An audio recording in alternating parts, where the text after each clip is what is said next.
Perform করলেই টাকা। সাবেক অধিনায়ক রাকিবুল হাসানের প্রস্তাবে ঘুরে দাঁড়াবে কি বাংলাদেশ ক্রিকেট? পারফর্ম করবে, টাকা পাবে, ব্যর্থ হলে 1 টাকাও পাবে না। ক্রিকেটারদের প্রতি সাবেক অধিনায়ক রাকিবুল হাসানের এই বার্তা এখন আলোচনার কেন্দ্রবিন্দুতে।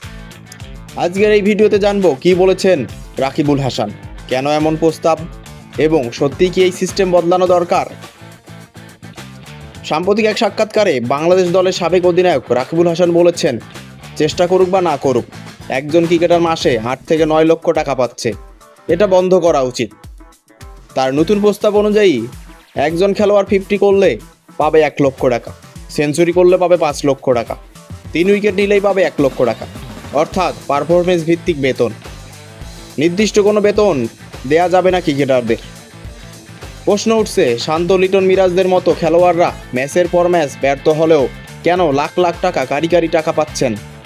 ক্রিকেট প্রেমীদের অনেকেই বলছেন, যদি চাকরিতে পারফর্ম না করলে ছাঁটাই হয়, তাহলে ক্রিকেটে ব্যর্থদের পুরস্কৃত করা হবে কেন?